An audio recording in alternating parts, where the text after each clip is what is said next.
All right, welcome back. Thank you, first of all, to everyone that came last night to Kenwick Table. Craig, Ryan, Suzanne.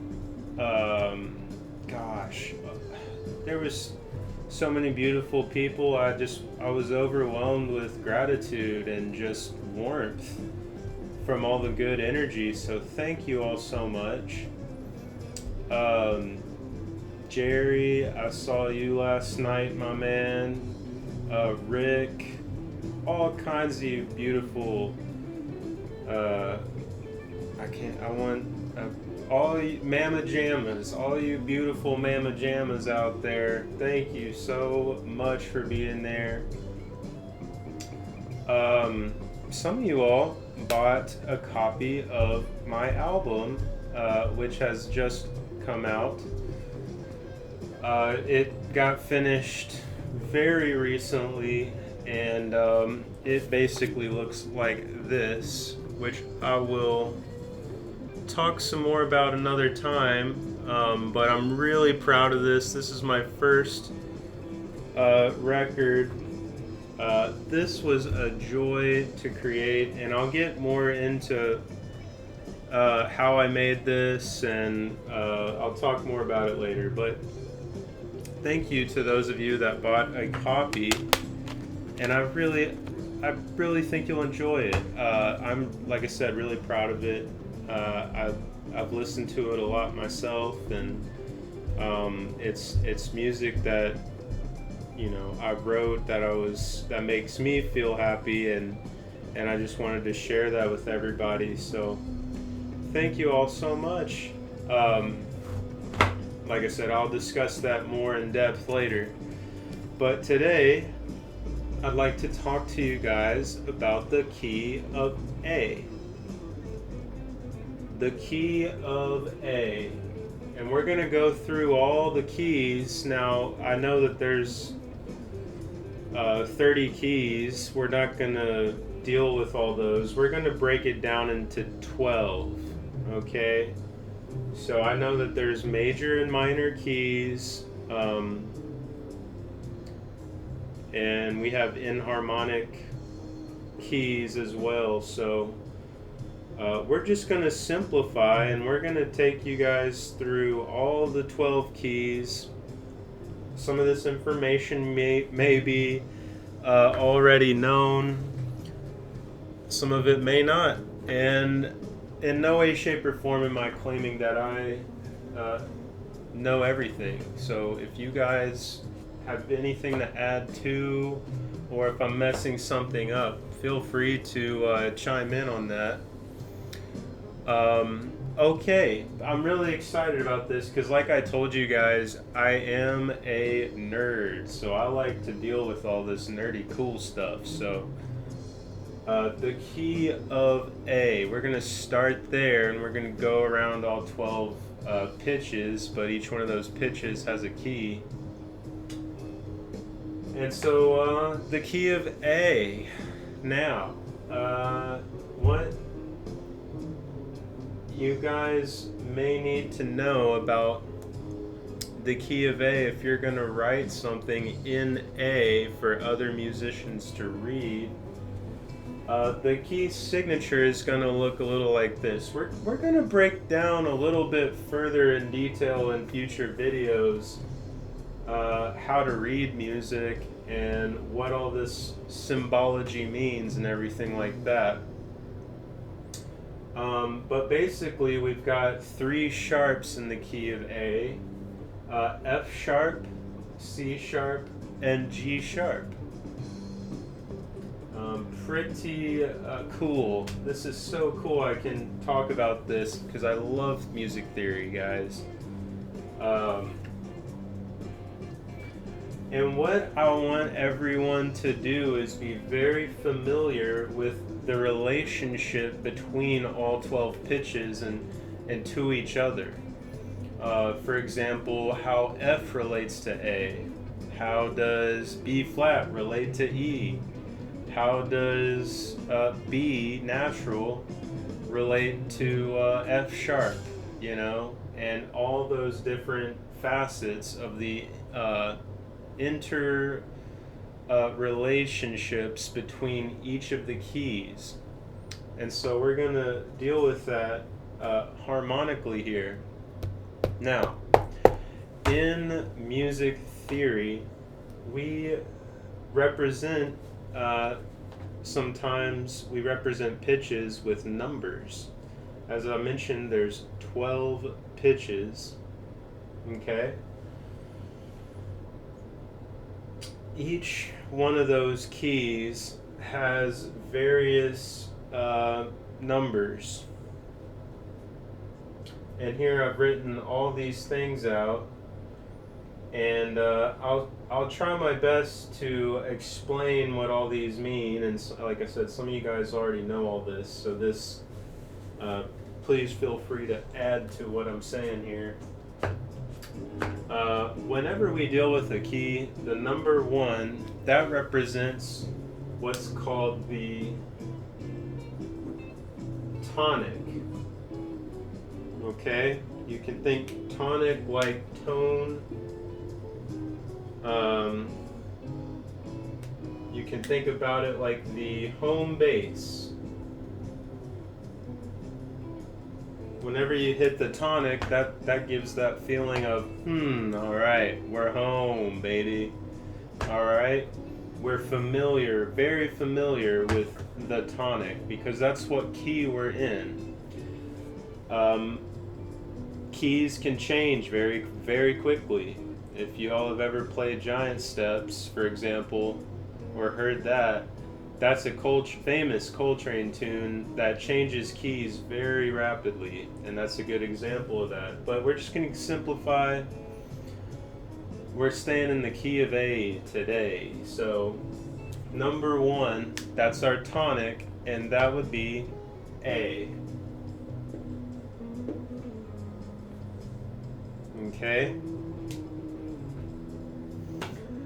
As you're going through your study of harmony, I want you guys to ideally be able to sit at a piano and play all these things on the keyboard and get into how everything sounds juxtaposed to one another. If you don't have a piano, go on online, search free piano online or something to that effect, or just play these things on your guitar or your bass, whatever instrument you've got available. And we're trying to figure out how all these things sound, okay? Now in the key of A, in between each pitch, we have a measurement of distance known as steps.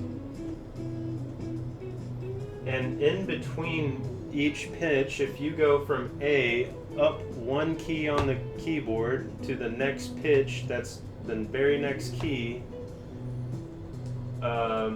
keyboard key, not key, that's known as a half step. So if I go, that's 1/2 step. Okay? On the guitar, that's 1 fret apart. That's a half step. Okay, and now when we go from 1 up 1/2 step, we go to the flat 9. Now you can also call that the flat 2. I'm giving you guys the most common term here for all you nerdy mamma jammas. Flat 9 is what we call that. Now, why do we call it the flat 9 and not the flat 2? Well, as I mentioned, you perfectly well can call it the flat 2. It is the flat 2. It's just more commonly known as the flat 9 because when we use this kind of pitch in the key, it's usually 1 octave up. So, for example, if we keep going up pitches, it starts over here, and then we get our true flat 9 from here. Does that make sense, guys? We're going all the way up this octave. Bam, flat 9. If you take an A major scale that's got these notes here, A, B, C sharp, D, E, F sharp, G sharp, and now we're back to A. Now in this major scale here, we've got our, it's, a lot of you guys are familiar with the solfege. Do, re, mi, fa, sol, la, ti, do. Alright? So when we go do, and then we get up to do, that's known as an octave. And usually in traditional harmony,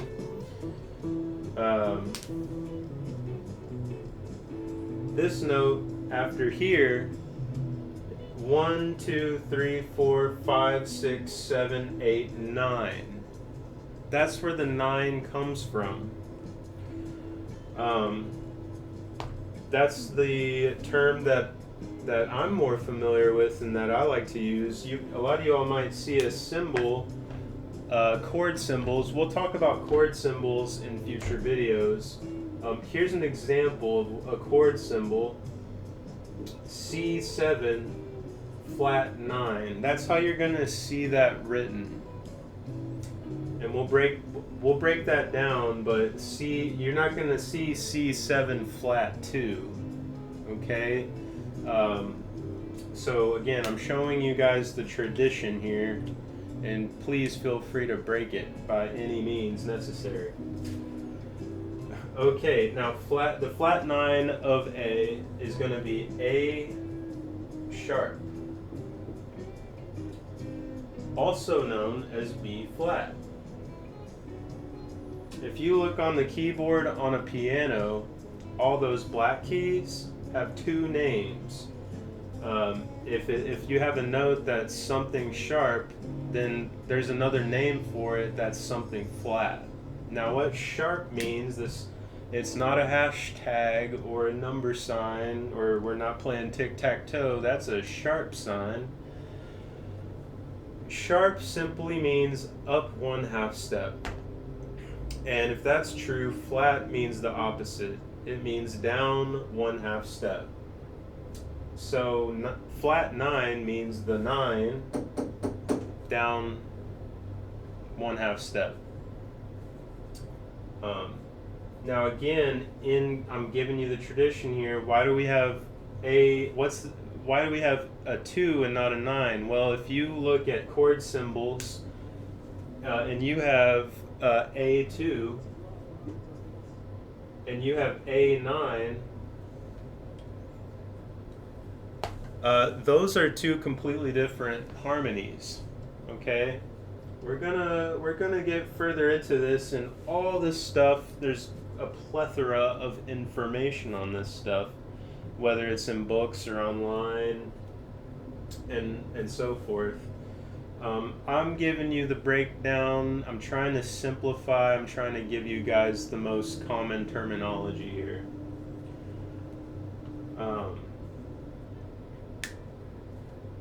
Okay, so A sharp, B flat's our flat 9.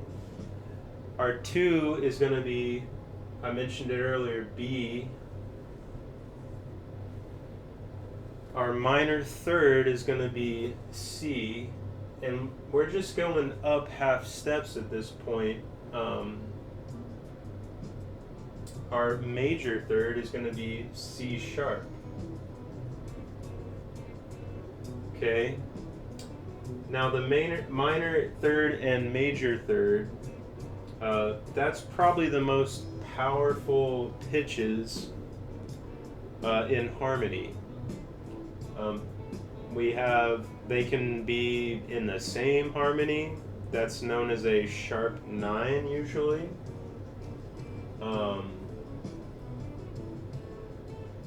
Sharp 9 is another name for minor third.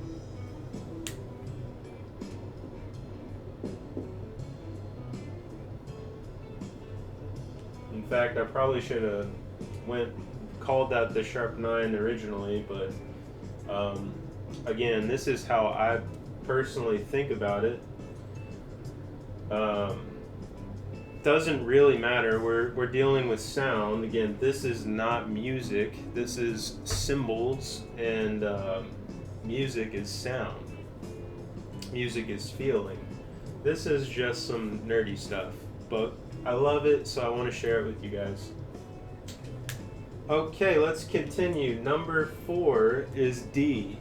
Now, the 4 is also known as the predominant. Very powerful harmony. Then next we have the sharp 11. Now the sharp 11, that's going to be the same concept that I explained about the 9 versus the 2.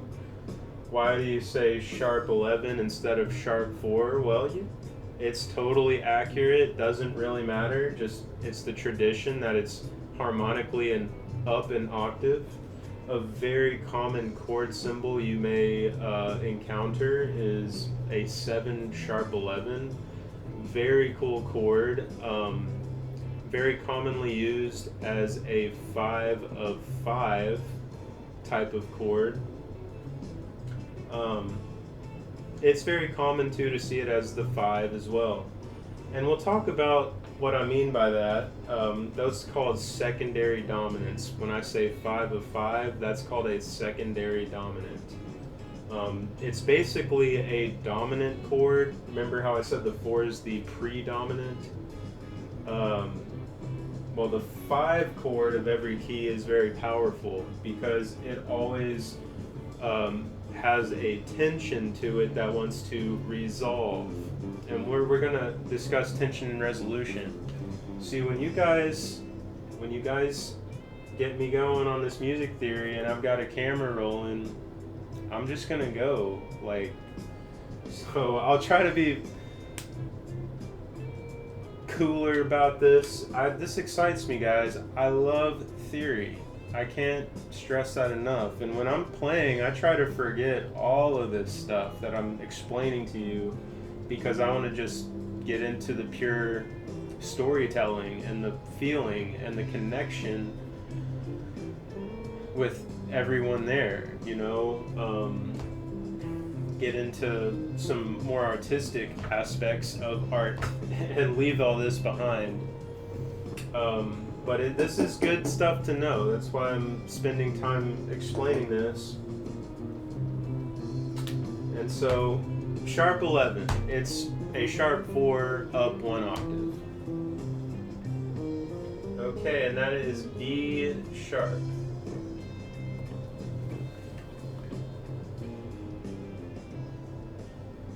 Okay, D sharp.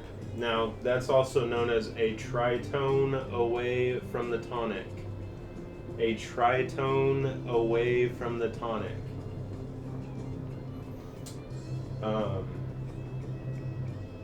Okay, now that gets us to the 5 chord, or the 5th pitch, more accurately.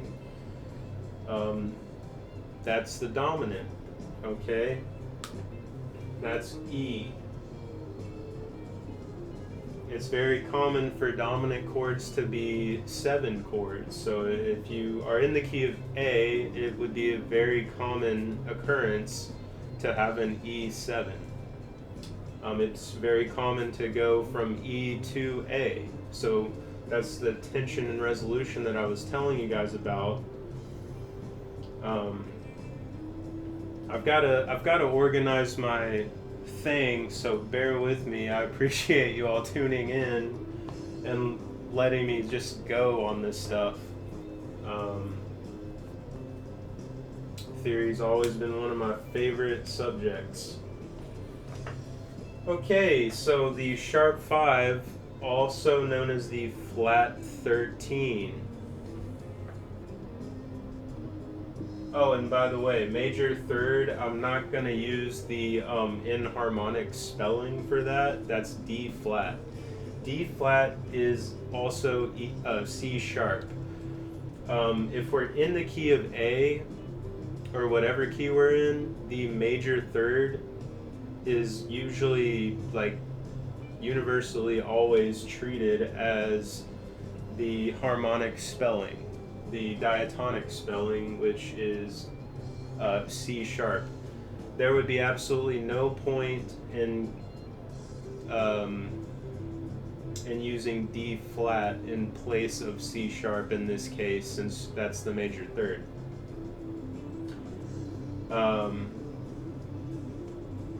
Sharp 5, and I'll explain why in this key it makes more sense to use. We're gonna try and not use enharmonics. Okay, I know on a technical level, it's, if you guys ever had class and the test, you know, do it the technically correct way and everything. I'm teaching you the way that kind of I do things. Sharp 5 in this case, F. Okay, E sharp, we're not gonna deal with that.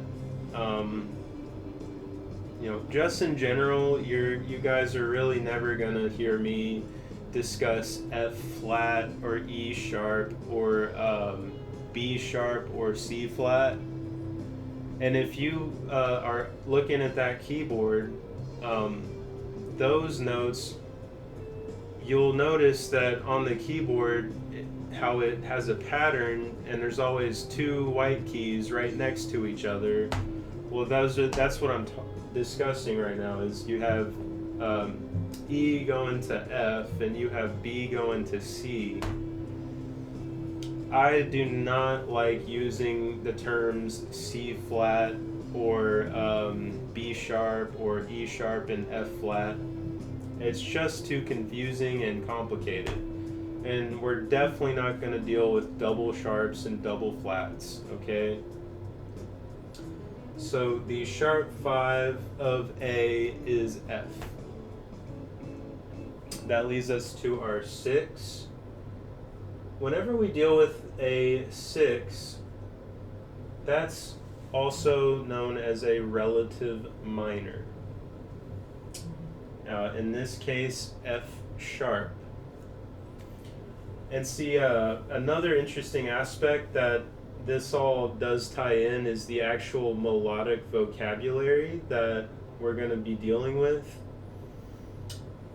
It helps to internalize that harmonic vocabulary and melodic vocabulary by understanding all this stuff.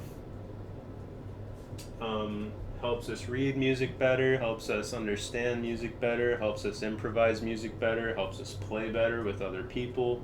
It's just a positive win on all levels by taking time to study this.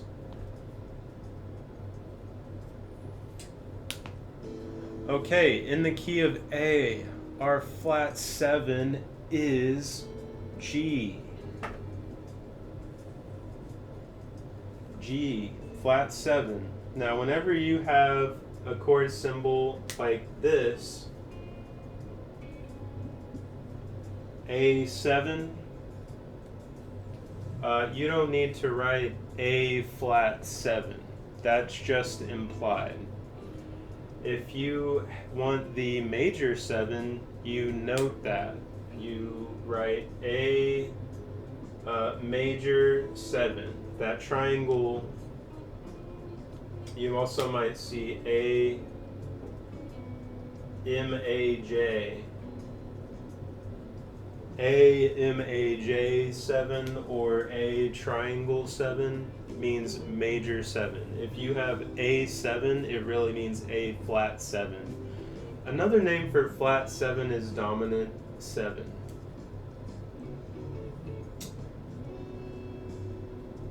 If some of y'all are new to these things, these theories, okay, it will all make sense in time, I promise you.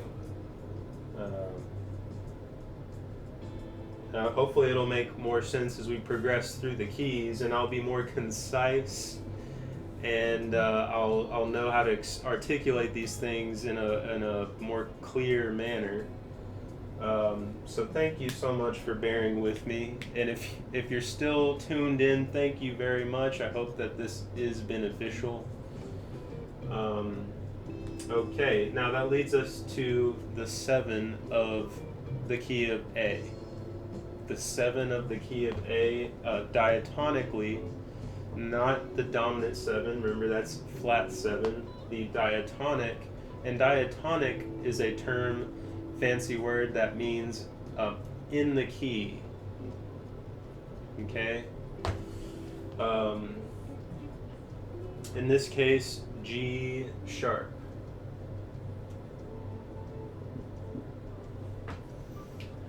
And that's it, and we're back to 1.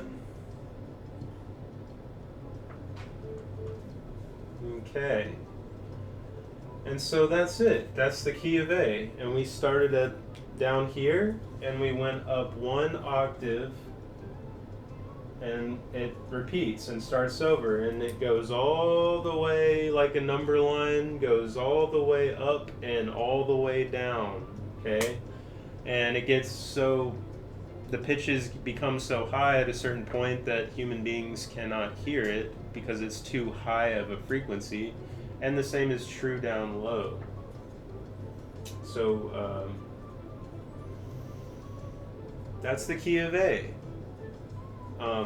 And I'll now play you guys a little bit just to explain the different sounds here, so you guys can, if you don't have a piano handy,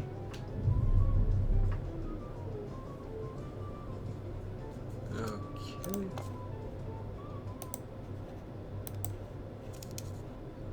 All right.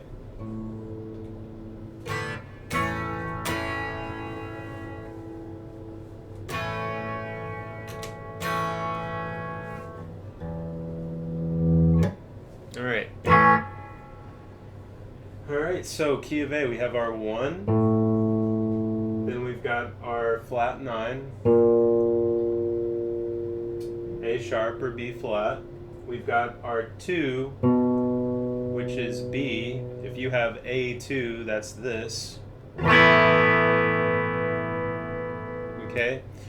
If you have A add 2, that is a distinctly different chord than A2. So whenever you have a chord that says, a symbol that says add 2, that means that you're having an A triad, and triad means chord with diatonic chord with 3 notes.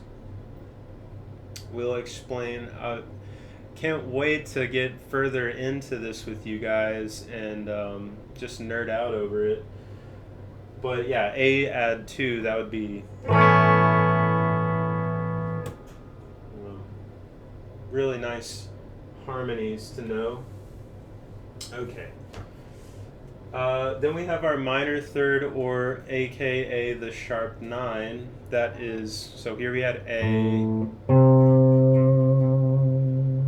Okay. Now we have our major third.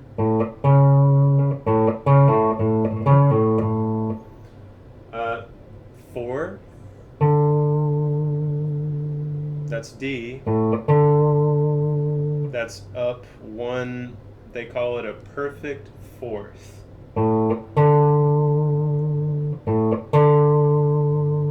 That's the distance between 1 and 4. 1 perfect 4th. And now we have the sharp 11. That distance is known as a tritone.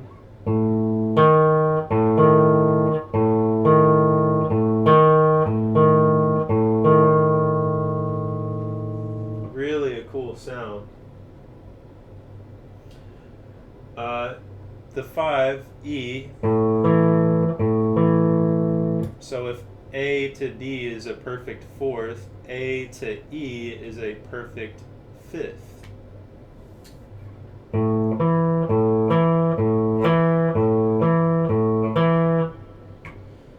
And now we have our sharp 5, that's F.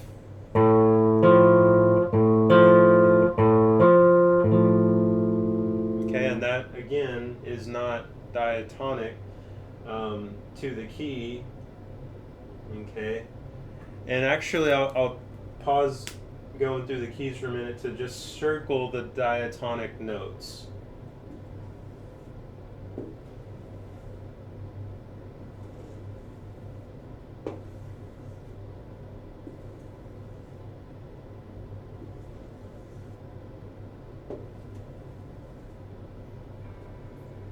Okay. Very cool stuff here. Okay, our 6 in the key of A, F sharp.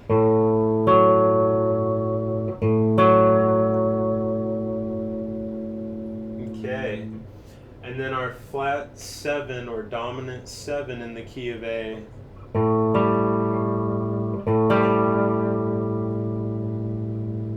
And then our major 7 or just 7 in the key of A.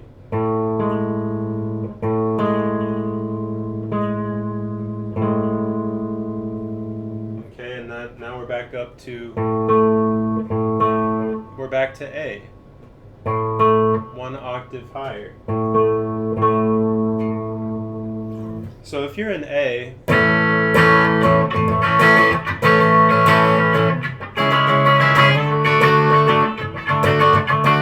if you have a series or pattern of diatonic chords,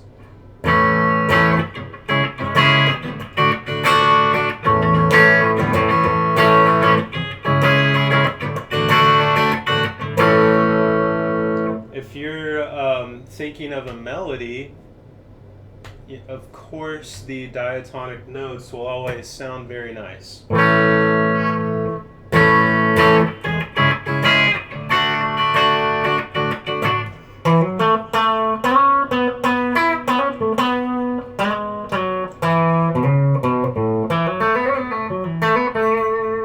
Okay, all that sounds really nice. That's just not all there is. There's all these non-diatonic pitches too that sound really cool.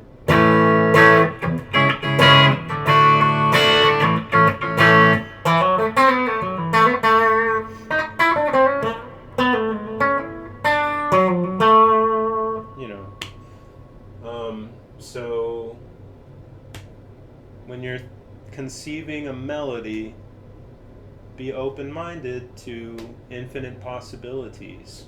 They all sound really cool. Even the flat 9 can sound a little weird if you play it, for example, in an A triad and then add a flat 9. It sounds like this.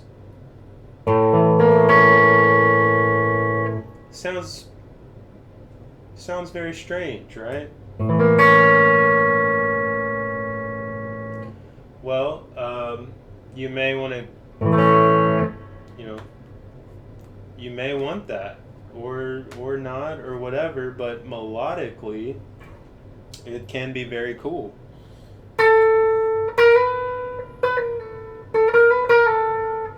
So, there you have it, guys, the key of A. I hope that this was beneficial. I know it was a bit long-winded and I got off topic at several points. So thank you so much for bearing with me. I'm just very into the theory of all the things you can do and think about, different ways of thinking about music. And like I said, I don't want to get into this when I'm playing, if that makes sense. I want to be comfortable with all this and be familiar with all this, and I'm constantly learning more about this. In no way, shape, or form do I want to bring this onto stage or onto the bandstand. This is more for practice and study and understanding, and that's just my personal philosophy behind that. I just don't want to get too heady. I want, music to be right here, not here. However, I do want to fill the mind with different aspects of ways of thinking about things. That helps me understand better. It helps me write better music. It helps me know how to convey and communicate these ideas with other musicians in practice at recording sessions. Um, you know, it's just a very fast way of getting ideas across. When we're talking about art, that's something abstract. So thank you guys. I hope that this was helpful. And next we'll do B flat when we do the next key. And we'll go deeper into music theory in future videos. So have a great day, you guys. Enjoy the weather. My name's Rob. I appreciate you watching, and I gotta go. I gotta get out of here. So, okay, guys. I'll catch you on the next one. Bye bye.